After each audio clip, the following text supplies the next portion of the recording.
As we all know, markets shape the pace and the direction of growth.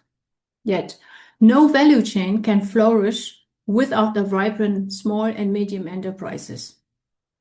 So these SME depend on financial institutions that believe in their potential and are willing to provide the credit needed to expand their operations and bring their products to market. And this is precisely where the business support facility comes in. Since 2003, we have collaborated with more than 90 MSMEs across the ACP countries, working to strengthen their business skills, identify the most promising enterprises, and support the development of the competitive agricultural value chain. So our contribution is not limited to financial support. We also provide concrete technical expertise as well as administrative, managerial, and also leadership capacities to ensure the long-term growth and resilience of our partners' businesses. As the saying, maybe you know Germany a bit, we say everything has an end except the sausage, which has two. And so the business support facility too will one day come to a close. So for this reason, for us, it is essential that we prepare our matching grant fund partners to secure additional financial resources that will allow them to sustain and scale their businesses beyond the lifetime of this project. So I'm really grateful for this opportunity to explore together with all of you solution for long-term financing of businesses and innovative business ideas in the agricultural sector. Today's expert talk will follow as Monsieur le Modérateur, as he said, bringing really together specialists to discuss practical and policy intervention that can improve access to finance for SMEs. My special thanks go to Dr. Rauda Sembene, the CEO of Africatalyst, for joining us today. But I would like also extend my appreciation to our three distinguished experts on agri-finance, so who will guide us through mechanism to strengthen financial resilience for agri-SMEs, namely Dr. Herman Massan, the country director of IFAD in Côte d'Ivoire, Mr. Robin Boradboum, senior investment manager from Kampani, and Mr. Chola, the program officer from Agribusiness and investment within AUDA-NEPAD. Then, last but certainly not least, I'm really delighted to welcome one of our matching grant fund partners, Mr. Diallo, the general manager of Agro Beydaare, who will share his experience and journey in mobilizing resources to grow his agricultural venture. So I hope you will enjoy the conversation that follow. And with these remarks, I'm really pleased to welcome you again to this expert talk, Access to Finance. And I would like to hand over to our moderator, Ms. Dr. Hamadi Diop. Thank you. Thank you, Ms. Lin, for your thoughtful and energizing remarks. We take notes really on the fact there is no value chain development without MSMEs. And then we need to sustain the existing MSMEs through financial support. Let me now move to our next opening intervention. So I'm pleased to invite Dr. Rauda Sembene, who is the CEO of Africatalyst, to deliver his opening remarks. Dr. Sembene, you have the floor. Well, thank you very much, Amadi. Good morning, good afternoon, everyone. And thank you very much, Lynn Felkotte. I hope I pronounce it right. And thanks for your opening remarks. I would like to welcome everyone to this webinar co-hosted by GIZ, AUDA-NEPAD, IFAD, and Africatalyst. For those who don't know Africatalyst, Africatalyst is a global development advisory based in Senegal and Kenya. And our mission is to very much facilitate and build partnerships between African local actors and external actors and development partners. And the idea also is very much to promote innovative and evidence-based solutions to Africa's development challenges. And those development challenges are many, as you know. And one of the key challenges that Africa faces is food insecurity. Last year, WHO came up with a report, the report on the state of food security and nutrition in the world, that estimate that global hunger has been declining, but it has been increasing in Africa. And more than 300 million people on the continent, we are talking about more than 20% of the population in the continent, were affected by hunger.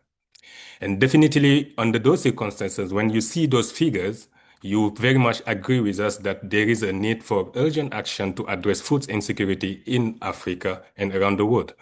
And that everyone agree that requires transforming food systems. And this is what African stakeholders and their partners have attempted to do earlier this year in Kampala. And they came up with the Comprehensive Africa Agriculture Development Program, CADEP, Kampala Action Plan for the next decade, starting from next year, which set an ambitious agenda for transforming agri-food system in Africa.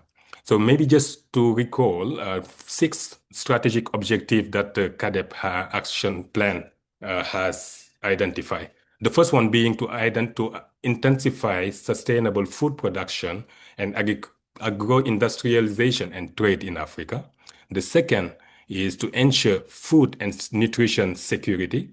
Third, boosting investment and inclusive financing for agri-food systems, particularly for agri, micro, and small medium enterprises, farmer-led enterprises, and climate resilience value chains.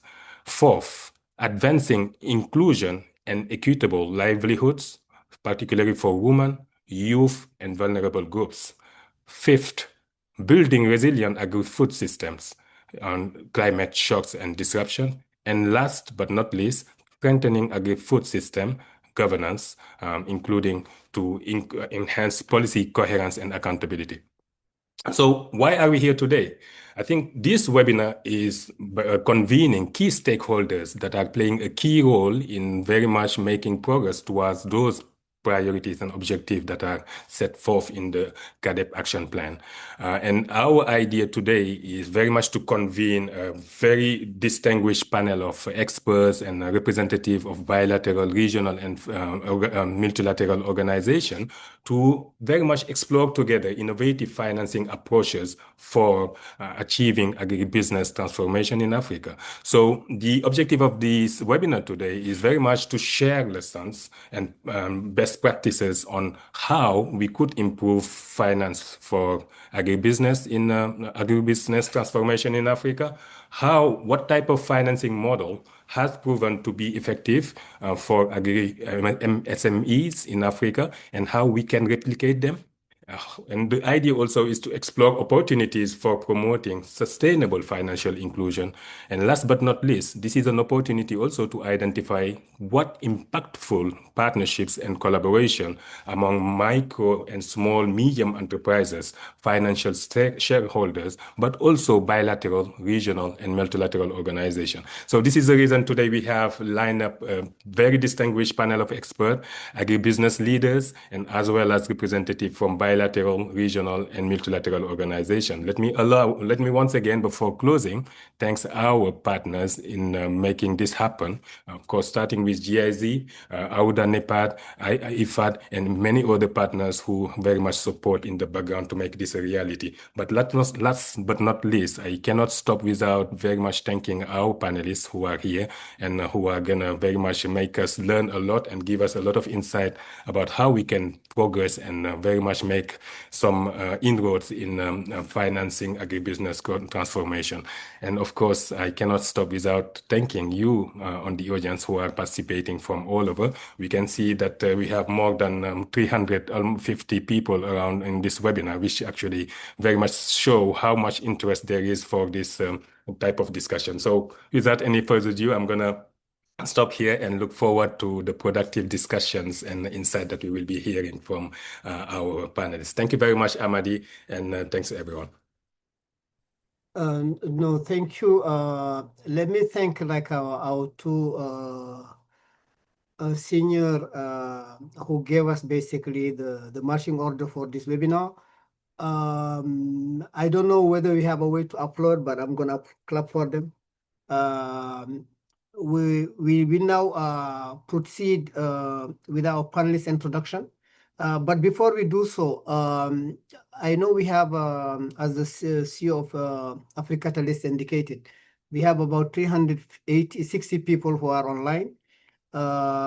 So we offer basically this webinar in two languages, one being French and one being English. So at the bottom of the Zoom platform, there is like a circle that looks like a globe. If you click on it, you will see on the top somewhere it says interpretation. So you can click on that one and you can choose the language in which you want to receive basically the webinar. Donc pour les gens qui sont en ligne, nous offrons ce webinaire en deux langues, une étant le français et la deuxième étant l'anglais. Donc, en bas au niveau de la plateforme, il y a un menu, il y a un cercle qui ressemble à un globe. Si vous mettez votre pointe sur ce cercle, vous allez voir un menu où ça dit Interpretation. Et si vous cliquez sur Interpretation, vous allez avoir la langue en français ou en anglais et vous choisissez la langue dans laquelle vous voudrez recevoir le webinaire. So, we'll now proceed with our panelist introduction. I will invite each panelist to briefly introduce themselves and share one key highlight from their work that is most relevant to today's theme. So each panelist will have about 3 minutes. So let me start with Eric, Mr. Eric Sile, who is a team leader for the Agribusiness Facility for Africa at GIZ. Eric, you have the floor. Thank you very much, Dr. Amadi, and good afternoon to everyone. So I won't take much time. My name is Eric Sile, as Dr. Job has introduced me. I am the team leader for Agribusiness Facility for Africa based in Accra in Ghana. My colleague Lynn had just said a lot about the Agribusiness Facility, which is part of a joint action that we are implementing together with another project called MOVE. So the business support facility actually provides a matching grant fund to micro, small, and medium enterprises in 4 value chain, namely cashew, cocoa, livestock, and maize. So we will have a little bit more on this as we go on with the discussions. Thank you. Thank you, Eric. Next is Dr. Herman Messan, Country Director for IFAD in Côte d'Ivoire. Dr. Messan, you have the floor. Thank you very much, Dr. Diop. So I'm Herman Messon, Country Director for IFAD. IFAD is, in Côte d'Ivoire, IFAD is the International Fund for Agricultural Development. It is a specialized UN agency, and at the same time, it has a dual mandate of being also an international financial institution dedicated to eradicating rural poverty and hunger. So we invest as IFAD in smallholder farmers and rural enterprises, enabling them access to finance, technology, and markets. IFAD promotes inclusive value chain, climate resilient agriculture, and youth and women entrepreneurship through innovating financing models that we'll talk about shortly. We have a strong footprint in West and Central Africa, where IFAD has invested in 54 programs with a total value exceeding $5.2 billion and benefiting approximately 11 million people. And specifically in Côte d'Ivoire, where I'm leading the portfolio, I lead and design implementation of the country program. And we support currently 553,000 rural households through 8 projects with a total portfolio of 665 million US dollar in investments. So in a nutshell, this is what we do as IFAD, and this is my role specifically as IFAD. I'm really delighted and honored to be part of this panel, and we look forward to the interesting conversation. Over. Thank you, Dr. Herman. Now let me turn the floor to Mr. Robin, who is a Senior Investment Manager at Kampani. Mr. Robin, you have the floor. Yes, thank you very much for having me. I'm a Senior Investment Manager at Kampani, indeed, an impact fund based in Brussels. Our fund has been active since 10 years now, and our approach is to focus on the missing middle. So a lot of rural actors have financing needs, which are too big for microfinance, but still too low for a lot of investors. And that's that gap that we aim to cover. So we do loans between 100 and 500,000 euro or dollar to cooperatives and agri-MSMEs. So far, we have invested in more than 30 entities in 16 countries, and 70% of our portfolio is on sub-Saharan Africa. And so I'm really looking forward to this discussion from an investor perspective. Thank you, Robin. Next is my friend, Mr. Shola Mfula, who is a Program Officer for Agribusiness and Investment at AUDA-NEPAD. Shola, you have the floor. I saw him connected early on. Yeah. Good afternoon, good morning, depending on where you are. My name is Cholam Fula. I work with African Union Development Agency in the Directorate of Agriculture, Food Security and Environmental Sustainability. My specific role is, I think when you look at CAADP Kampala and the 6 commitments that have already been alluded to, commitment 1, which is intensifying food production, grow industrialization and trade, and commitment 2 on boosting finance and investment for agri-food systems transformation in Africa. Those are the 2 commitments that I primarily focus on. But because the food systems approach, then the other commitments also become as important in terms of how we do things. So really that is my background, and I'm happy to be here, and I'm looking forward to the deliberations. Thank you. Thank you, Shola. Now let me invite Mr. Jallo Tijani, General Manager of Agro Beydaare. Monsieur Jallo, vous avez la parole. Merci, Amadi. Bonjour à tous et à tous. Moi, c'est Mohamedou Tidjane Diallo, président directeur général du groupe Agro Beydaare Sénégal, donc qui est une organisation qui a été mise en place depuis 2015 et formalisée en 2020, portée à 80% des jeunes et composée à 80% des jeunes et des femmes, qui est dans l'agriculture avec grand A. Donc, c'est de la production jusqu'à la commercialisation en passant par la transformation. Donc, nous jouons un rôle très important dans l'écosystème entrepreneurial aujourd'hui. Donc, l'objectif, c'est d'accompagner le processus de la souveraineté alimentaire, la nutrition, mais aussi la création de richesses à travers les activités agricoles. Merci. No, thank you. Merci, Mr. Jallo. Thank you to our panelists for your insightful introduction. Before we move to our next round, let me just remind ourselves that CAADP has 6 strategic objectives, as Dr. Semben has mentioned. It has 22 targets and it has 48 areas of intervention.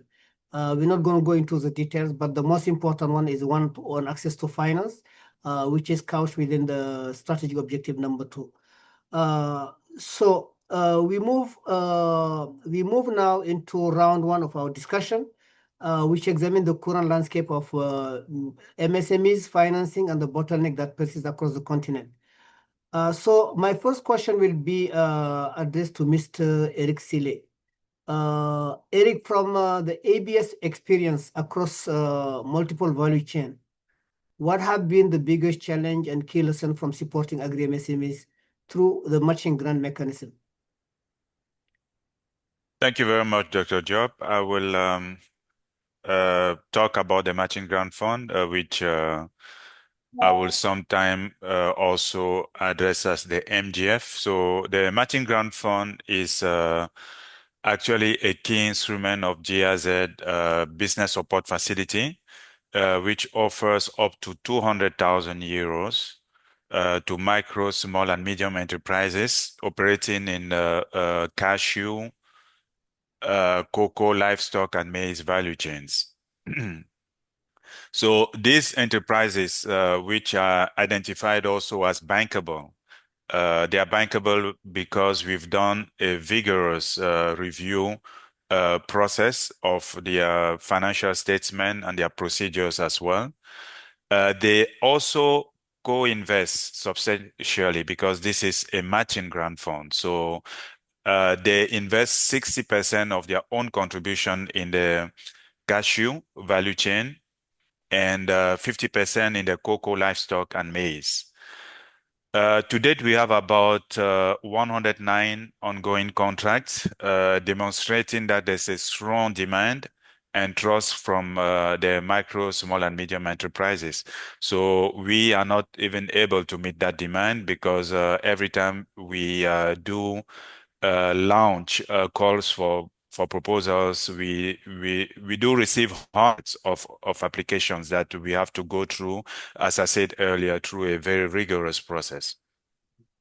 Our experiences have shown that grant funding alone does not guarantee sustainability. What ensures long-term success is a comprehensive support package that includes capacity building, innovation, market linkages, and South-South cooperation. And that is what we are doing in this matching grant fund component of the of our project. So in terms of capacity building, sustainable micro, small, and medium enterprises are built on skills, not on subsidies. So we provide targeted training on value chain promotion, gender transformative approaches, using adult learning methods. We also have blended learning via the Agribusiness e-Academy and e-Move and face-to-face sessions. We mainly focus on some technical and business modules, such as the Farmer Business School, the Processing Business School, the Cooperative Business School, and the Inclusive Contract Farming, which are different tools that have been developed by GIZ. So this training, we have noticed that they strengthen the micro, small, and medium enterprises management capacity. They reinforce their operational efficiency and long-term viability during the grant project. So this is a big contribution to the MSMEs that we are working with. So in terms of knowledge exchange and market linkages, our support goes beyond capacity building. We facilitate business-to-business linkages. There's a lot of learning that is happening among the matching grant fund projects or partners that we have. We do also facilitate market access opportunities through the different webinars or trainings that we have, or even through the South-South exchanges. We encourage peer learning and South-South knowledge exchange. We also facilitate partnerships with buyer, processors, and service providers. These connections actually open new markets, foster innovation, and help MSMEs integrate into competitive value chain. All these training and knowledge exchange and market linkages are to strengthen the matching grant fund, which we perceive as a de-risking instrument. Beyond financing, the matching grant fund acts as a catalyst for formalization and financial inclusion. You will hear it from one of our MGF partner who is here today. We will be talking about how from the matching grant fund, his venture was able to access some other funds. We have had examples like that. for companies also who told us because they have limited exposures to financial institutions, just one question, maybe. I'm sorry to cut you off. You're going above the 4 minutes I allocated to you, but I just want to give you maybe one following question. Out of the 109 ongoing contracts, are they all supporting MSMEs in Africa or globally? Okay, yes, thank you, Dr. Joe, for that question. Yeah, the support is in 79. We are mandated to work in the 79 countries of the Organization of Africa, Caribbean, and Pacific states. So these countries, we do not work in all the 79 because what we do, we have a request for applications out there. We have calls for proposals, sorry, and countries. Different countries apply and in the 4 value chains, and we focus only in the 4 value chains that I've mentioned earlier.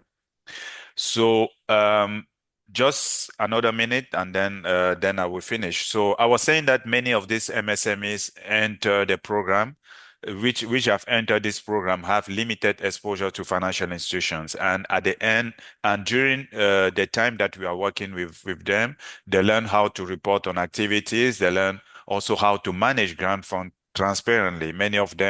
Some of them have said that they haven't gone through such vigorous capacity building program.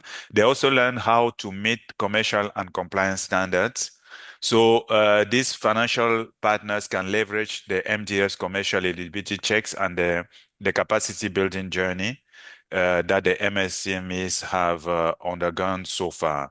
In other words, MGF reduces risks for financial institutions, paving the way for future private capital and long-term investment. Because as Lynn was saying earlier, this project will have an end. So the key lesson here is clear. It is not only about providing grants, it is about building resilient, investment-ready agribusinesses. By combining finance, skills development, market linkages, innovation, South-South cooperation, the business support facility ensures that these micro, small, and medium enterprises are equipped to thrive long after the project ends. Thank you. No, thank you, Eric. I hope like my next panelist will not take too much time in answering the question because I want it to be more interactive. So Dr. Arman, let me come to you.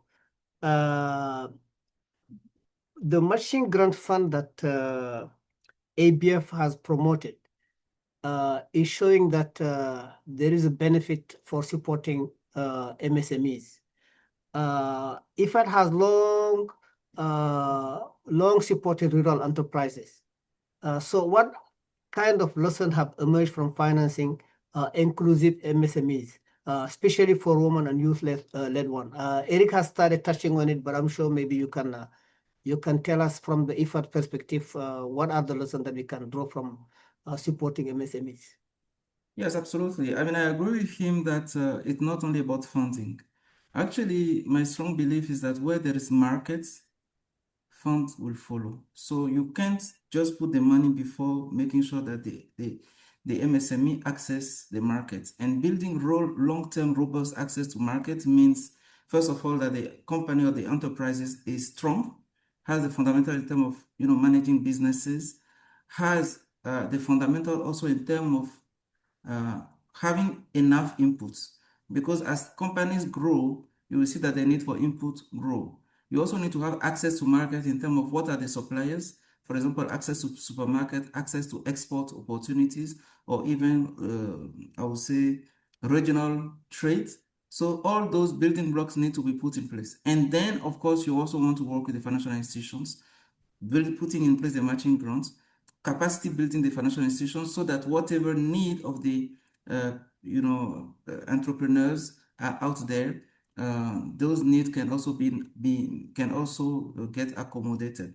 And then beyond the matching grant, you also want to crowd in other private investors, such as, I don't know, private impact funds, patient capital, and I think one of them is around the table. So you want to start building an ecosystem where once the project or once the matching grant ends, then you have also other stakeholders that can carry over. So you can have the matching grant and then start building some instrument where, for example, I would say social impact, social investors or impact investors of financial institutions such as microfinance institution, commercial bank or mesofinance service providers can come in. How But can we above all those things, how can we segregate those instruments to be youth and gender sensitive? well, I mean, first of all, it's about the training and first of all, getting the insight of what are the challenges that the youth and the women are confronted to, right? I mean, we know that there is lack of collateral, for example, that youth are facing a lot. There is also the social norm that women are confronted to. Access to land access to some type of asset can be limitation. So as you are building the matching grant, for example, you need to incorporate some of those conditions. As you are doing the technical assistance or capacity building, you also need to build in some components that will help break those barriers or overcome those barriers by the target population. And also when you work, for example, with the financial institution or any type of financiers, let's say in terms of collateral requirements, in terms of account opening requirements, you want to work with them so that they can incorporate some of the limitations or some of the challenges that those target population are faced. But above all, you also want to work with those, women and youth, so that you can break the blockage that they are facing when it comes to access to market. Because at the end of the day, the market will thrive. Will thrive. As the market thrives, then the access to finance will become more continuous and permanent. Okay, well, thank you. I'm taking note that market will bring needs. Matching grant can help crowd other funds. We have to create an ecosystem with more instruments, and those instruments have to integrate basically some condition so that they can be youth and gender sensitive. No, thank you very much. I mean, this is very insightful. Let me maybe go to Mr. Robin.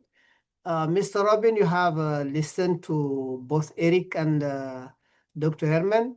So we started with the issue that matching grants are important, but they are not enough. Then we have seen some lesson drawn from the experience from IFAD that I just summarized. But you have basically your hand on the deck from the company work. What does it actually take for cooperatives and agribusinesses to become investment ready from your experience?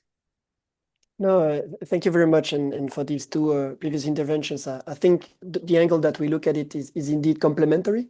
To answer your questions, I think for us, what we at Kampani, we really look at models that are already profitable, I would say, but that needs a scale up. And so we're trying to fill a gap which is unexisting in the market that normally in an ideal world, local bank or local investors could do. So typically, when we maybe an advice, that when speaking to investors such as us, would be to have the financial part ready, of course, because since we are a fund which is providing debt, the first thing that we're going to assess is the capacity to reimburse, at least from our perspective, from a debt provider. So having the accounts, if possible, audited ready, but also the funding need related to a project and already some estimations of returns, of forecasts or an expansion plan, which is ready. This is really the typical information that we look at. Maybe another tip on that side is also to be conservative, at least for debt providers. It's good to be very ambitious, but also when you're talking to banks or like to debt provider to remain relatively conservative in the forecasts. And also, I think we're all aware that this is a process that take time sometimes. So it's important to free up time to answer some information requests, but also to spend time in a due diligence process, which typically for an investor like Kampani, it's up to 4 and 6 months from day one to the disbursement. Maybe just a follow-up question before I go to the next one. I'm trying to see here where we have bottlenecks along the value chain. I mean, the matching grant, Eric very brilliantly said to us, okay, it's a grant that we're giving to you, but you are investing a part of your capital into the process, and that's why we're matching it. So can we say that not having the money to match it is a bottleneck? This is number one. Number two, you mentioned the capacity to reimburse the funding.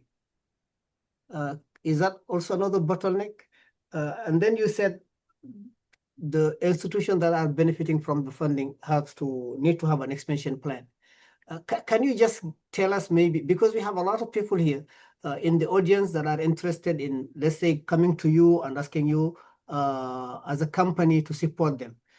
What is the threshold that a company has to meet for them to benefit, let's say, from support from your organization? Because I just want to list the kind of bottleneck that they may face if they go to you, and they can also assess themselves based on what you're going to be saying. I'm not sure that I can mention all the bottlenecks in 4 minutes. No, but I can at least the big ones. But to your point, it's true that the matching grant is a great instrument. It's a great growth instrument. At first, at some early stage, I would say, for businesses that are a bit at earlier stage.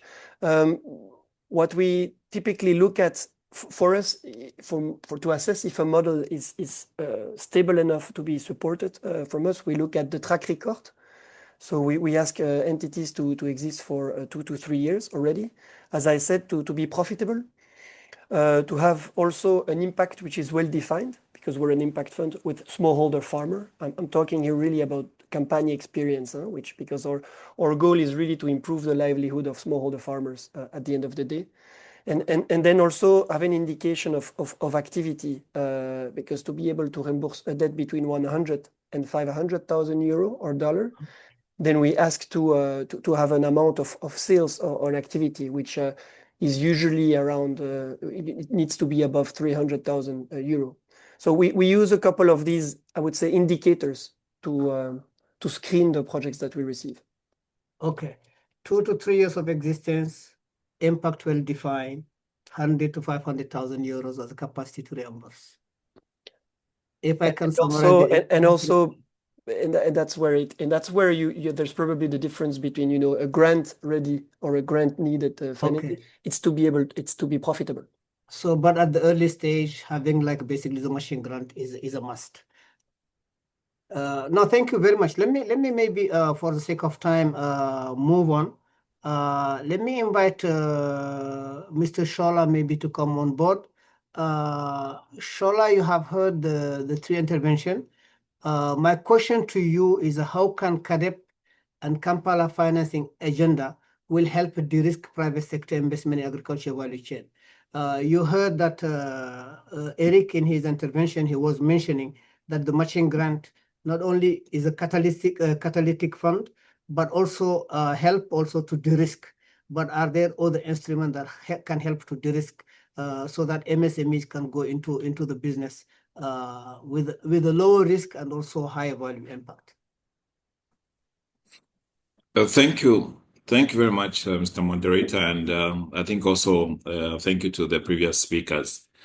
So I think whenever you're talking about investments, I think there are 2 key determinants. That's the returns, and then there are risks that are associated with that return. Now, you must know that risks will always be there. I think the key thing is what are the measures that are there that has been institutionalized in order to mitigate or manage that risk. And sometimes then if the risk is very high, but if the returns are high enough, you'll find that people always take that risk because the returns will justify risking your money. Now, when we talk about returns, every investor is interested that if you put $1, it will come back. At worst case, and we're having this discussion this morning here in Cape Town, that the threshold for determination is about 50%. if you can determine at the very minimum that 50% of what you invest will come back, then at least you are in a position to make an investment decision. Now, that also is associated with the risks. And agriculture has a lot of risk, climate risk, economic risk, political risks. And I think it's one of the sectors that really has quite a lot of risks around it that we need to make sure that we have the institutions for that to happen. Now, if we do not really work on these risks and have the mechanisms of doing it, then the investor confidence will always be quite low. Now, we are looking at it in terms of how do you institutionalize and how do you make a system that enables an investor to come on board using whether it's African Pan-African Union institutions such as the Africa Risk Capacity, the Africa Guarantee Fund, the DFI such as IFAD, AFDB, and many other players to create the mechanisms that mitigate some of that risk in order to increase the investor confidence in those particular value chains. Now, you will find that the risks in agriculture based on the value chain and where you enter it from, they are very different. So the mechanisms and the products also need to be quite different. So when you look at CAADP Kampala, there is an emphasis that we need to have these mitigation measures institutionalized to a point where even within the national agriculture investment plans, there must be risk mitigation measures. Now, these are very different from social safety net things. And we're looking at it in terms of if an investor wants to come on board, they can look at the plan and say, these are the mechanisms that this country has. So therefore, even if I invest and things go wrong, at least I will be able to get at least that 50% back. Now, we're also really working in a challenging environment because the risks have been increasing in not only magnitude, but also in frequency, particularly those related to climate and climate change. So even if we do not have the kind of funds that can safeguard or rescue these businesses when they're affected by these risks, then clearly we're going to have a situation where a lot of businesses are going to be failing in the process. And once that fails, it creates an impression that this is a sector that's just unmanageable. It's a sector that you don't want to invest in. It's a sector that you want to run away from. And then once that happens, then we'll be left with just public sector investments. And because that is public sector investments, their bias is towards the development case. And once that happens, then we will sort of not be able to create this farming as a business scenario that we've been talking about for a long time.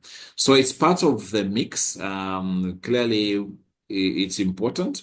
I think then you also have to look at it in terms of when you look at risk and returns, what is the role of public sector and what are they going to invest in? So that then we start looking at those. So if we're not really looking at those two matrices, for instance, we can talk about the last mile as an example when you're looking at input distribution, and that's the most expensive mile that people have because to get your inputs to your farm, people may have to use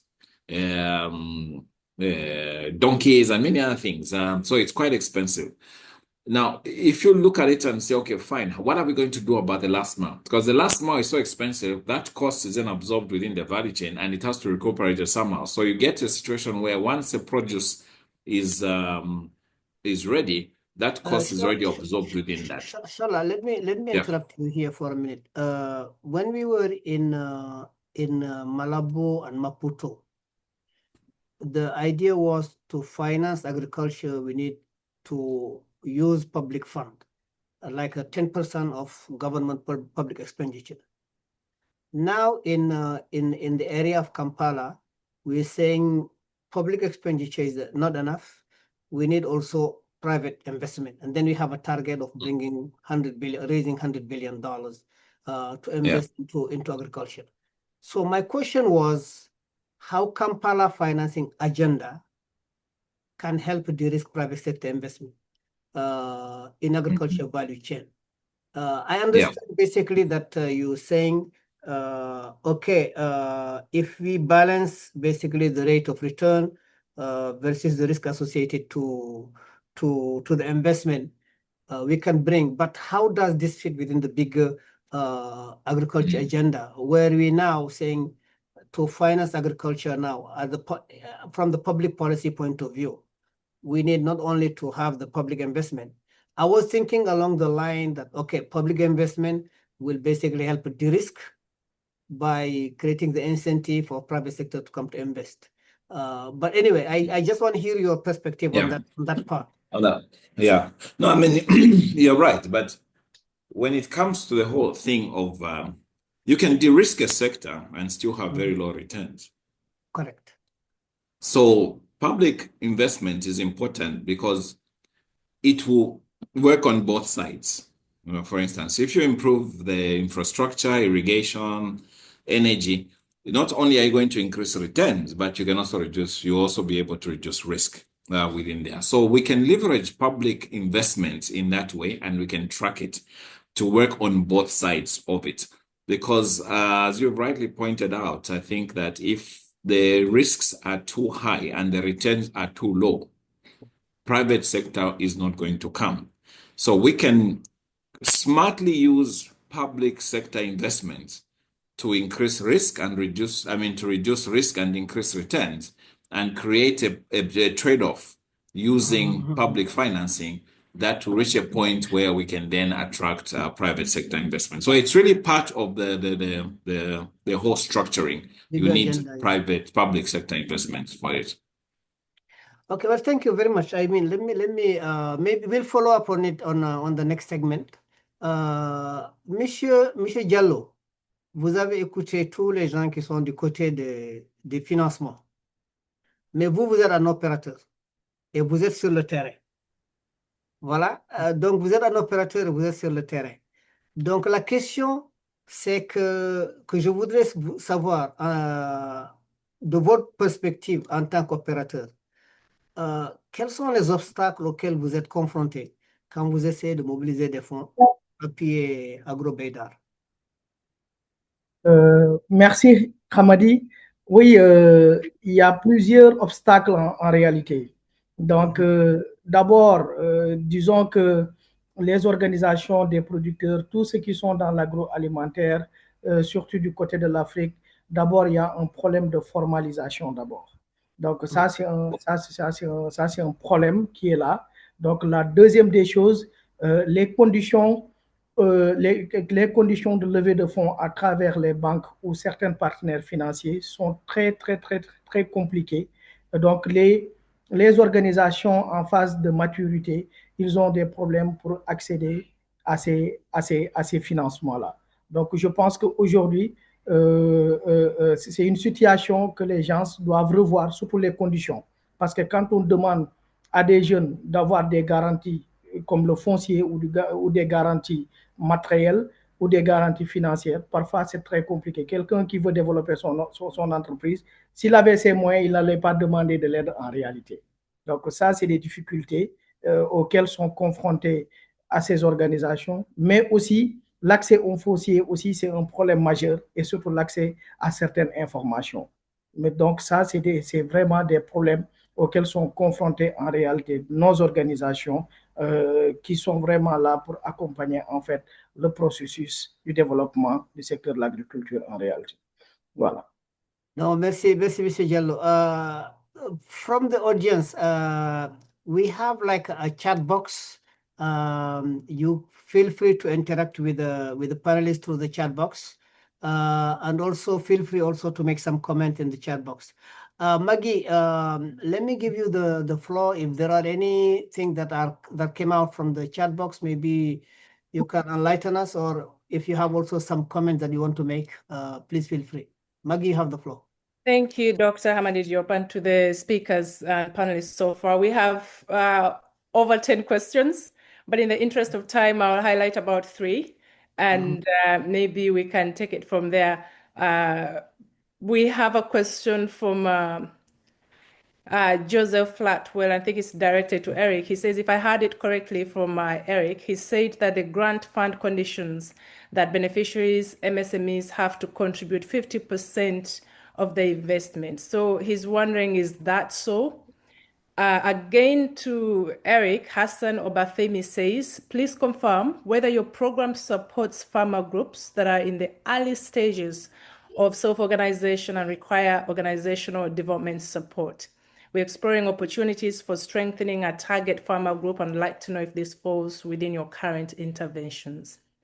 There is an interesting question we also got for Robin. I think it's from... Please forgive me if I pronounce your name wrong. Fresh Ling. He says, thank you for the interesting discussions. I'd like to direct my questions to Robin. As a debt investor, what types of collateral do you typically require from your targets during the screening process? Also, how would you say your approach differs from that of commercial banks, allowing you to provide capital to SMEs in emerging markets? There is also a question from Cote d'Ivoire from Tindo Kevin Coffey. He says, I'd like to know whether,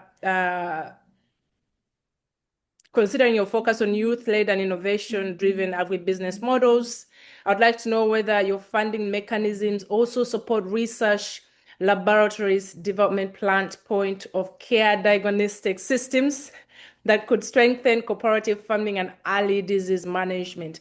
I guess he's trying to understand if there is, support in terms of research and etc. But we have a question from Riel Diaco who says, how do all of these organizations that I've spoken concretely work to support local commercial banks? And the last question support local commercial bank. Yeah, mesofinance institutions. And all these organizations, facilities also support or strengthen the local banks and financial institutions to have adapted financial solutions for agri-MSMEs.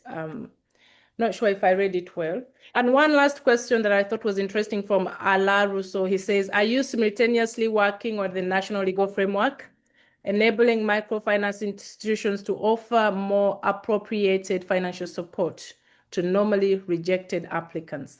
So I think those are some of the few questions we are receiving. There are still others coming, but it feels like the audience is excited and they have lots of... Okay, let me make this suggestion to the panelists for the sake of time, because this segment we are almost 1 hour into the discussion. Eric, I will ask you to react to these 2 questions very rapidly, and then I will ask basically Robin to react to the question on collateral. The other question, I invite the panelists to basically interact with through the chat group and respond to the question as much as they can, so that we can move to the next round. Eric, please, you have 3 minutes maximum. Okay. Thank you, Dr. Diop. I won't even need the 3 minutes this time. So the answer is very clear. I mentioned the 4 value chains in which we provide the matching grant fund in. In the cashew value chain, the contribution is 60% from the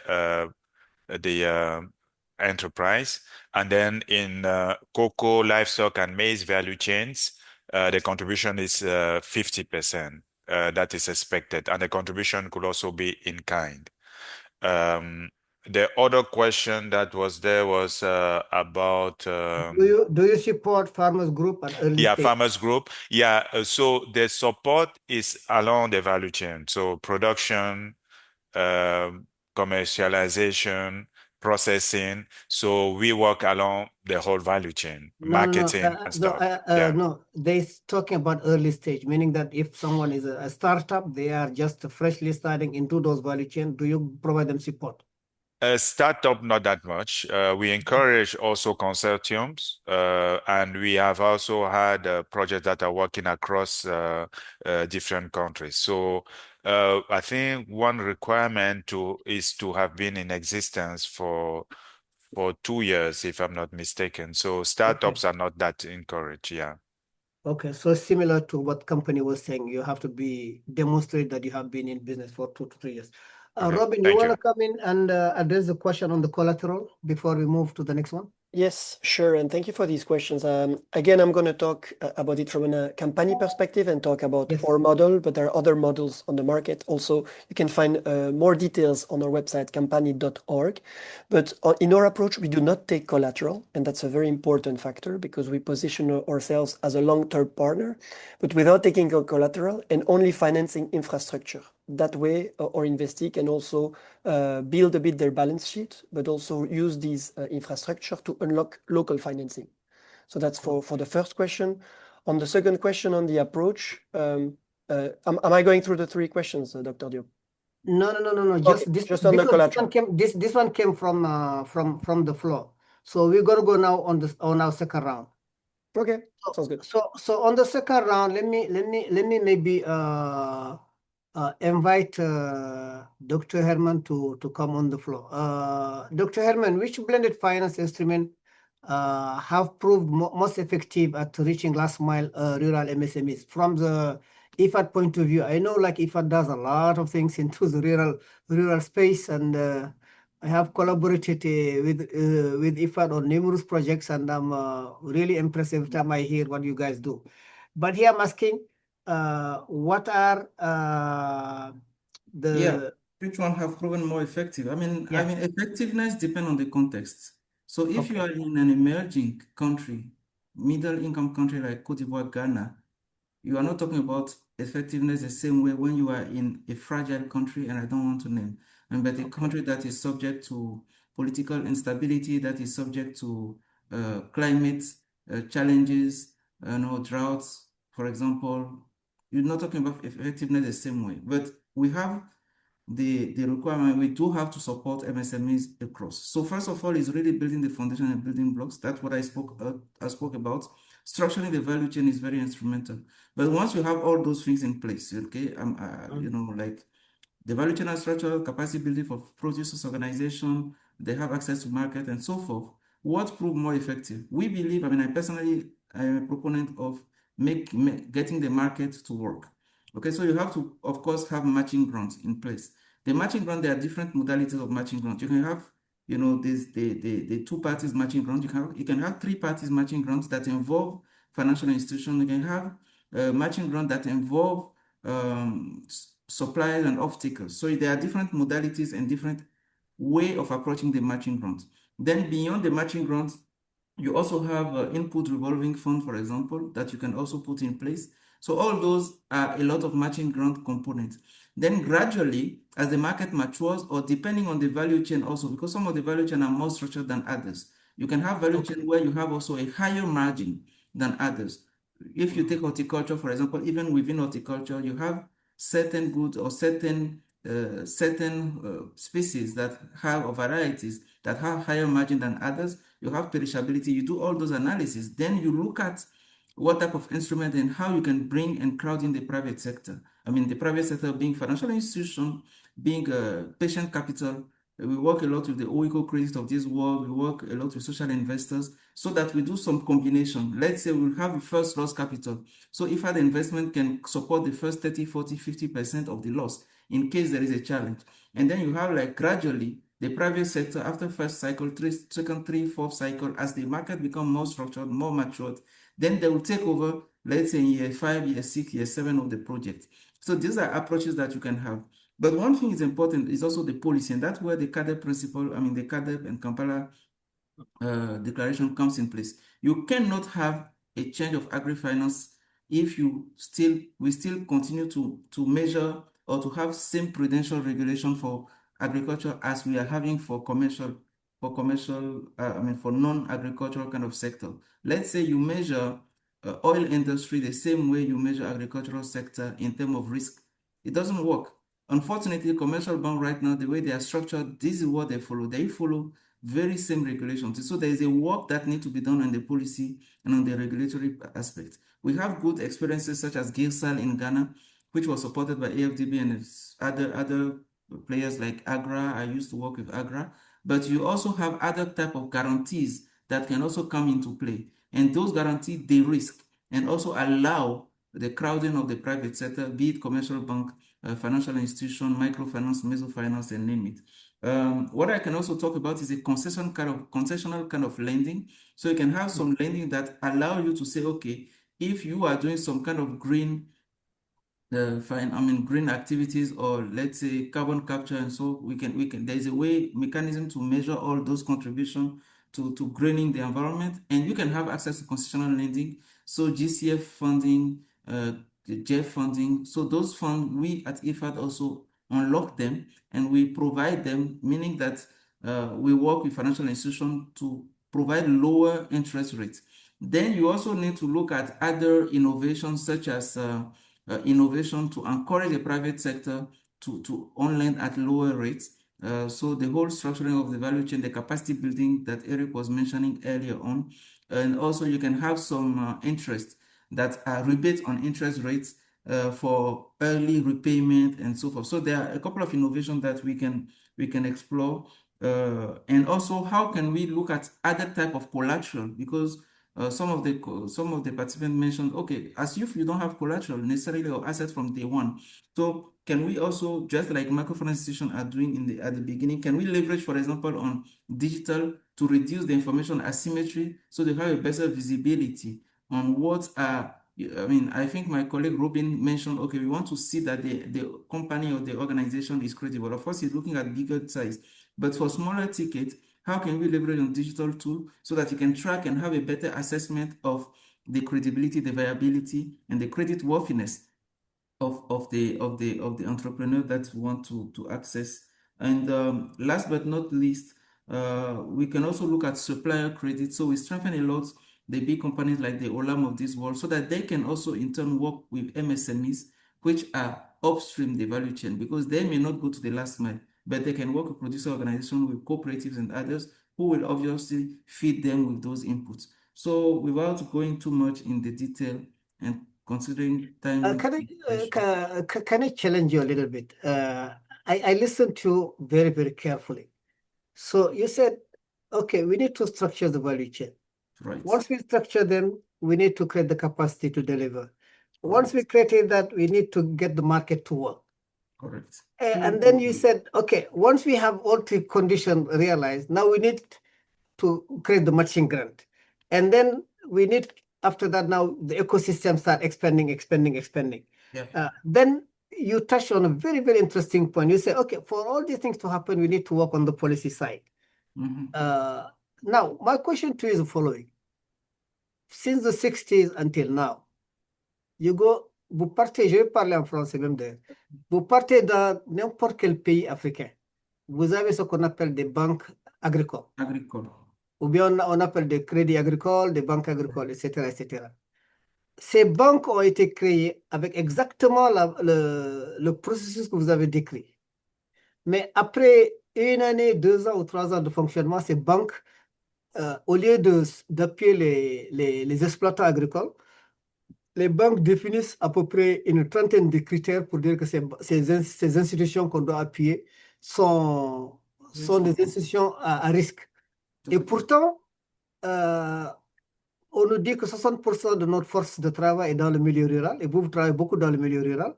On nous dit que 80% de ces 60% sont des petits exploitants agricoles. Pourtant, ces gens continuent à générer leurs propres ressources et à investir. Mais pourquoi on n'arrive pas à créer cette passerelle entre ces investissements qu'eux ils font et les banques agricoles qui existaient dans le temps? Alors, vous avez posé 2 questions. La première question, c'est par rapport aux banques agricoles. Les banques agricoles sont soumises, lorsque vous êtes une banque, vous êtes soumise à la même réglementation qu'une banque commerciale, il y a un problème. Donc, les réglementations, et comme pour un pays comme le Ghana, ils ont défini, par exemple, une réglementation pour GIRSA, qui est un instrument de garantie, où il y a zéro risk weight asset. C'est un peu technique. Ça veut dire quoi? Ça veut dire que lorsque vous amenez de la garantie, d'accord, même dans le secteur agricole, ces garanties ne sont pas considérées comme solvables de façon critique, de façon traditionnelle, sauf quand la Banque centrale donne une exception. Donc ça, c'est par rapport aux réglementations. On ne va pas rentrer trop dans la technicité ici. Mais lorsque vous donnez des exceptions, ça veut dire que les éléments de garantie marchent mieux. Vous avez l'adéquation de capital aussi au niveau des banques, au niveau des institutions financières. On demande un certain capital lorsque vous êtes dans le secteur agricole. Et lorsque vous êtes dans le secteur agricole, les exigences sont encore plus strictes et plus difficiles. Parce que justement, on considère qu'il y a beaucoup de risques. Mais si vous commencez à dérisquer ces éléments, si vous mettez par exemple une assurance paramétrique, assurance agricole, d'accord? Ça veut dire que vous réduisez la perception du risque par la banque commerciale. Si vous mettez une réglementation qui est souple pour dire, OK, lorsque c'est un risque agricole, par exemple au Nigeria, ils ont fait ça, mais parfois aussi toutes ces banques agricoles, lorsque elles sont fortement portées par l'État, elles ont également des problèmes de gouvernance. Donc, normalement, une banque doit être autonome. Mais lorsque, je m'excuse, un ministre va appeler le directeur de la banque pour lui dire, donne du crédit à telle ou telle entreprise parce que c'est voilà une coopérative qui doit voter pour moi, vous comprenez qu'il commence à y avoir des problèmes. Et beaucoup de banques agricoles dans le temps, dans les années 80, ont souffert de ça. Après, dans les années 90, il y a eu la disparition de plusieurs banques. Mais quand vous prenez un pays comme le Mali, la Banque nationale, la Banque nationale de développement de l'agriculture est toujours présente au Mali. Mais le problème, c'est que malgré qu'elle soit présente, la réglementation à laquelle elle est soumise fait qu'elle va demander les mêmes types de documents que si elle veut, par exemple, donner du crédit à quelqu'un qui fait dans l'or ou bien dans l'orpaillage. Vous voyez un peu. Donc, du coup, il y a un problème. Et nous savons que l'agriculture est un secteur spécifique. C'est pour ça qu'il faut des exemptions. Il faut une réglementation spécifique à l'agriculture et encore plus au MPME lorsqu'on parle du secteur agricole. Et lorsque nous rentrons dans une logique des systèmes alimentaires, vous savez très bien que c'est de la fourche à la fourchette. Du coup, on ne doit plus voir l'agriculture juste côté production, juste côté accès au marché, mais on doit voir toute la logistique. Quels sont les coûts des facteurs de production? Parce que si vous parlez, vous mettez juste le matching grant, vous résolvez une partie du problème, mais ce n'est pas durable. Et c'est pour ça que je parlais des fondamentaux. Il faut que le coût de l'énergie soit facile pour qu'un entrepreneur sur le long terme puisse continuer à faire des marges. Il faut que les normes et standards auxquels vous êtes soumis lorsque vous êtes une PME ne soient pas la même que quand je suis en train de fabriquer le beurre de karité. Ça ne doit pas être la même chose que la Solibra, la société qui est en train de fabriquer Coca-Cola. Mais en général, vous n'avez pas au niveau des institutions de standards des variations et des différenciations. On va vous demander les mêmes types de papiers, les mêmes types de certifications ISO, par exemple, que la grosse entreprise. Ça ne peut pas marcher. Donc, il faut que nous mettions de la souplesse dans la réglementation et c'est tous ces aspects de réglementation dont je parlais lorsque je parlais des policies. Il faut également que l'État soit beaucoup plus fort. Lorsqu'on parle de 10% pour la déclaration de Kampala, il y a également il y a des outils qui permettent de tracer, de voir les contributions, parce qu'il y a certaines contributions qui sont invisibles et invisibilisées. Donc, tout ça, évidemment, pour les NPME que nous avons en face de nous, ça peut sembler des éléments trop loin, pas très proches d'eux. Mais malheureusement, lorsque ces fondamentaux ne sont pas réglés, au-delà du matching grant, vous n'allez pas avoir une réponse durable. Vous voyez un peu. Donc, c'est un peu pour ça que nous, au niveau du filet, Non, on essaie merci, de non, travailler merci. pour faire des éléments. J'ai bien pris note et je pense que vous avez répondu à ma question. Mr. Robin, let me come back to you. I know, like during the first round, I pressed you for 2 questions, and I went really into. I wanted you really to identify where the bottleneck are. But you do a lot of work with co-ops. Can you tell us maybe in 3 minutes where co-ops fall short, and what are the gaps that the co-ops are being confronted with, and how maybe can we address them? Maybe in just 3-4 minutes. I think, yeah, thank you for this question. The first part is that is already been mentioned by one of my colleagues is the formalization. So, you know, the access to information, having accounts that are, audited accounts. It's not mainstream, I would say, for cooperative, but it's needed to have a fair picture of the financial structure and the financial health of the entity. So the formalization of the information is one. The second thing, I think that sometimes investors are a bit reluctant to look at cooperative is maybe the governance, which is not as formalized as well or than the SMEs. And this is paradoxical because in a way what we see on the market is that cooperatives are usually very resilient due to that governance, the fact that it's members owning the organizations, and that in some like coffee cooperatives or to name them, you have a role, of every 2 years there is some change into the members at the board of these entities. Sometimes it can be very beneficial, but this is usually overlooked, I guess, from some investors. And the way that we address these bottlenecks with Kampani as well is that we usually ask to be, as an investor, to be part, to name a board representative, that can be there as an observer, so that along our investments, we also have, some presence with the co-op to tackle these shortcomings. Okay. One maybe a follow-up question. Your company, what is your geographical coverage? Do you invest? You said you are based in Brussels, right? But do you work significantly in the continent, supporting African MSMEs? Yeah, so we have today, we were a fund of 15 million. We'll move up to 20 million to give you an idea of size. And 70% of our fund are and will be dedicated to sub-Saharan Africa. Okay. Okay, so I'm just asking the question because maybe in the audience we may have like a lot of companies that are from the continent that may have some interest maybe in reaching out to you and or your company probably. I'm assuming that you have a presence online. Like if someone type company, they will be able to locate where your company is. Yeah, so we have some information on our website where you can see our countries of action and if we're already active or not in a country. I must say that we have a priority of country in sub-Saharan Africa because one of our model is also relying on the local partners that we have on the field. So we are the way that Kampani works is that we have NGOs which are shareholders and that have been active in the field for a while, and so we prioritize the country where these NGOs such as Ricolto, Trias are working. This is how we actually select our geographic action in sub-Saharan Africa. Thank you. I have been told that we are not doing good on time management. So let me maybe go quickly to Shola. Shola, you and I, we had discussed this during the retreat we had in Nairobi about a month ago, looking at how Kampala financing target be operationalized at country level through investment pipeline and value chain aligned program. Can you share with us some of your thoughts on this? If you are still with us. I know you have some time. Oh, okay. We can benefit from your expertise. You are here. Yeah, no, thanks very much for that. And I'll be quick. Yes, I think within the CADAP Kampala, there is a target to raise $100 billion from both public sector and private sector, because that's what is envisioned you need to foster food systems transformation across the continent. Now, I think it's quite important that when we look at this figure, we start thinking about the innovative ways in terms of how that can be done. So I think some of my colleagues already touched upon that. So the whole issue of blended finance models is quite important.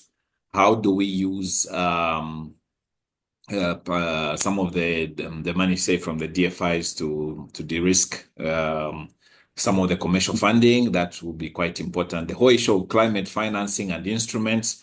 How do we leverage the green bonds in terms of bringing all that to agriculture? Issues on credit and insurance guarantees. Those kinds of mechanisms will be important.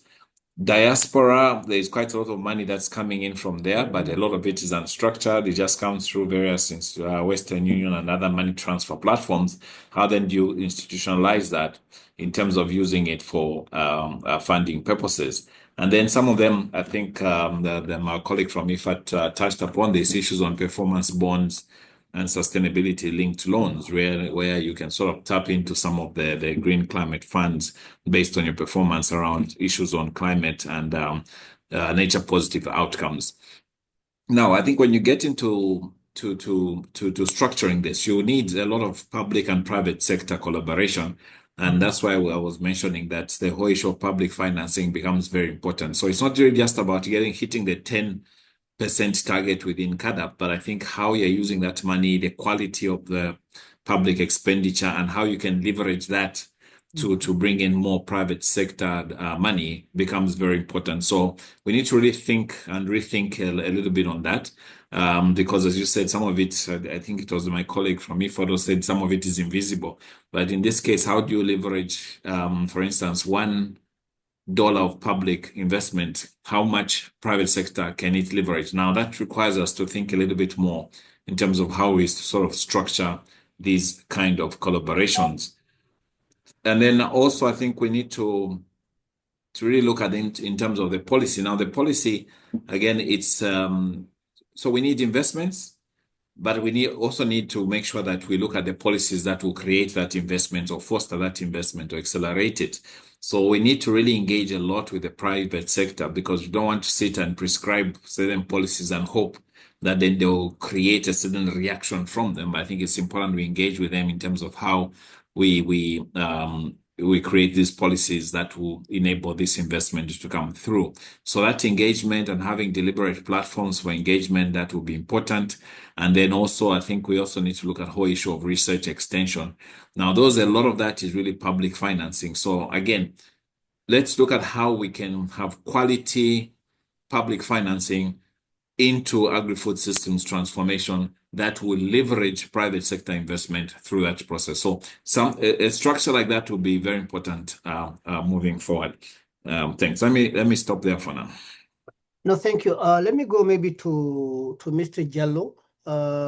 Monsieur Diallo, vous avez écouté tous les techniciens, vous êtes du côté opérationnel.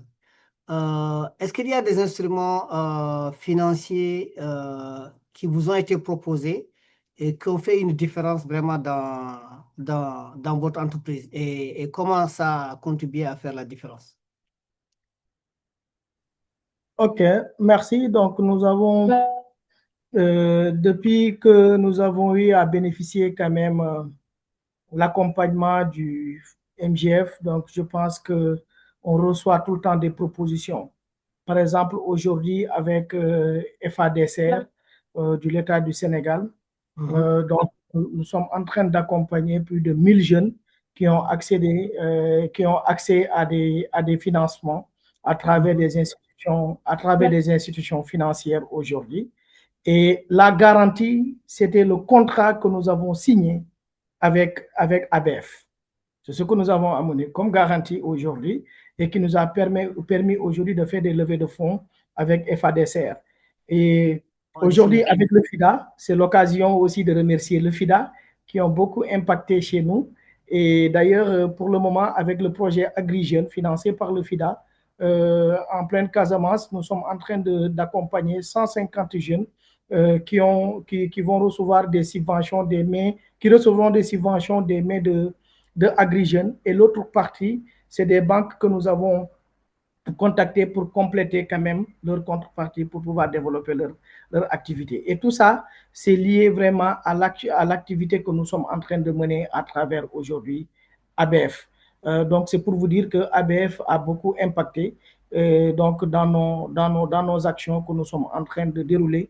Et il y a Eric aussi qui est en train de faire beaucoup d'efforts pour nous mettre en relation avec Kampani pour recevoir quand même un financement pour mettre en place une unité de production d'œufs et une unité aussi de fabrication d'aliments de bétail et de volailles. Donc, c'est pour vous dire qu'aujourd'hui, nous avons eu à recevoir d'autres financements qui nous ont vraiment aidés à améliorer les conditions de la productivité, mais à permettre quand même à nos bénéficiaires de mieux développer aujourd'hui leur activité. C'est pour vous dire que le projet ABF, en tout cas, il est d'une importance capitale pour nous. Non, merci. Ça, c'est le point que vous venez de faire est très important. ABF a été un fonds catalytique, mais c'est devenu aussi un instrument qui vous a permis de mobiliser des fonds additionnels.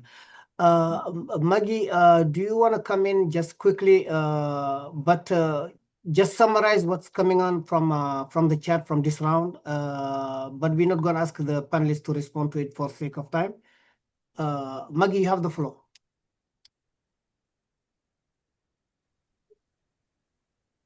Thank you, Dr. Hamadi. I think panelists are trying to the sense we are getting, and there are lots of questions. I wonder how I can really bring them to speed.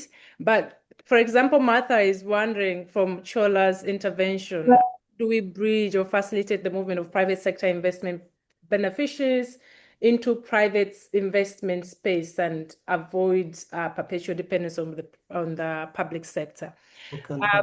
What I am real sensing is that, they really want to understand that gap between the real producers and maybe smallholder farmers and banking institutions or private investors. So For example, we have a question from Obafemi who says, how do we intentionally place farmers at the center of these innovative financing instruments so that the solutions truly reach them, strengthen their participation and build resilience? I just wanted to say, Dr. Hamadi, if we can probably highlight a few questions from the speaking audience. I'm not sure if you can maybe highlight 2 or 3 to some of the speakers. So that they have a sense of what the audience is actually trying to also make sense of, given that we have different participants from across the continent and beyond. I think my understanding from what you're saying is that people want the farmers to be at the center of the innovation instrument. Yeah. Whether it's from the company part, whether it's from the IFAD side or from the African Union side, whatever is done, it has to be farmer-centric, and the farmers have to be on the driver's seat. Let's just keep it at that for now. Let me move into the third round of question, and then I'll bring you back again. Monsieur Herman, je veux encore revenir vers vous. Comment l'expérience du FIDA dans le financement des producteurs dans le milieu rural peut être mis à profit dans le développement des plans nationaux d'investissement qui sont anticipés dans le CADEP. Comme maintenant nous avons une nouvelle déclaration de Kampala, donc les pays vont développer des plans nationaux d'agri-food systems, et comment les financements de FIDA peuvent jouer un rôle dans ça. Là, on va dans les solutions, quoi.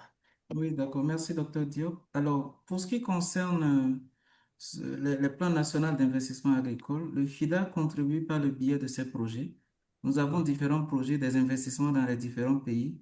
Donc, à la demande des ministères de l'Agriculture ou bien des groupes de travail qui s'occupent des systèmes alimentaires dans les différents pays, nous investissons, nous pouvons contribuer à faire des études, nous pouvons contribuer à donner des leçons, à donner des meilleures pratiques, mais nous évitons également de le faire seul parce que nous savons très bien que cette question ne peut pas être résolue par le FIDA seul. Donc, nous travaillons en général de concert avec les autres institutions de financement du développement, qu'il s'agit de la Banque mondiale, de la BAD, de la BADEA, de la BID, ainsi de suite, ou bien de la BOAD, de la BIDC, dépendant des régions. Ou bien, voilà. Donc, nous allons travailler avec les autres institutions de financement du développement seul pour contribuer financièrement à faire des études, pour contribuer à déterminer les meilleures stratégies les plus adéquates. Et aussi, nous mettrons à contribution les différents projets parce que par les investissements que nous avons en cours, nous savons ce qui marche, ce qui ne marche pas. Donc, ça permet de passer à l'échelle des solutions. Par exemple, les solutions de matching grant, nous pouvons dire ça peut marcher dans telle solution, dans tel contexte. Dans tel contexte, il y a d'autres solutions plus adaptées. Dans tel contexte, il faut aller vers des solutions digitales. Il faut aller vers des solutions d'investissement d'impact. Il faut aller vers la prise de participation sous forme d'equity avec des fonds souverains, par exemple dans le cas de pays comme le Gabon, ainsi de suite. Donc, dans chaque pays, nous allons déterminer les solutions, les investissements nécessaires et nous allons aussi déterminer les politiques qui sont importantes. Par exemple, est-ce qu'il faut soutenir la transformation de riz au niveau local dans les pays de la côte? Est-ce qu'il faut soutenir la production d'aquaculture? Est-ce qu'il faut soutenir les petits ruminants, ainsi de suite? Et quels sont les éléments fondamentaux? Donc, voilà un peu ce que nous faisons au niveau du FIDA et nous complétons tout ça avec vraiment les éléments d'accès au financement qui sont critiques. Et nous travaillons évidemment que ce soit avec les banques publiques de développement. Vous avez parlé des banques agricoles tout à l'heure, mais aussi avec d'autres acteurs comme les investisseurs sociaux. J'ai parlé de Crédit. Maintenant, nous avons Capital, le fonds d'investissement aussi qui est avec nous, Robin. Tout ça. Donc, tous ces acteurs qui sont dans l'écosystème, on essaie de travailler avec eux. Voilà. Donc, c'est un peu ce que je peux dire. Non, merci beaucoup. On a pris bonne note vraiment des solutions qu'on peut mettre en place pour amener les choses à échelle. Let me switch maybe to Mr. Robin. Mr. Robin, what kind of innovation you foresee emerging with company investment model over the next 5 years? You mean at the level of the cooperatives, right? And yes, SMEs. at the level of the cooperatives, yeah. So, I mean, the innovation in terms of, could you just specify your question? Well, in the continent at the moment, you have like so many, we have at least people who are online now who may be interested in saying, okay, Yes. well, we are starting now, but let's say the kind of requirement that company has now, we don't meet them. But maybe company may evolve into something that may be more attractive.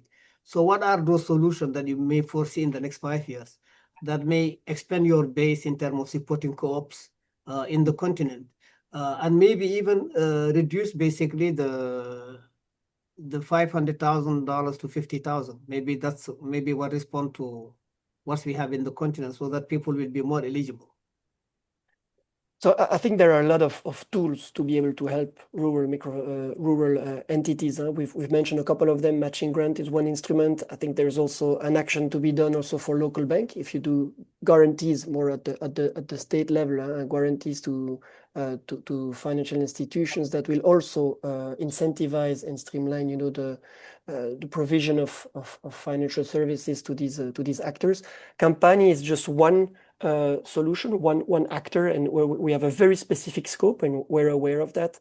I would say that the first part before being able to apply to Kampani is really to reinforce or to make sure that your business model is well established. So that's one. So to be able to show that you are dealing with a lot of smallholders, that your supply chain is working, but really you want to go to the next stage of growth. So an example that we work on is that it's a cooperative that wants to diversify. For example, we have this example in Ghana, a cocoa cooperative, which wanted to do some dry banana, buy some banana from the members, dry it, and have a drying machine so that they can start exporting also some dried banana pieces. So typically, this is a well-established cooperative. It's a growth plan. They're struggling to find, funding for $200,000 to fund the machine. This is typically what Kampani would be look at. So unfortunately, we're not able to do everything, but I would advise, the entities to try to reach out to actors providing technical assistance and the actors on the market that are helping or providing grant or that are helping these entities to develop their business plan and to firm up a bit their financing need. That's an advice. Unfortunately, we're not able to do that ourselves, but it's a requirement in our approach. No, thank you. Shola, let me come to you. In the continent, we talk a lot about basically public financing, and then you have touched really on it in the last 2 rounds.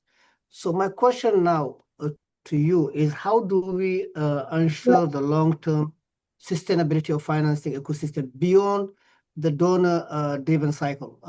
But here, really, what I want you to address is the issue of private sector engagement.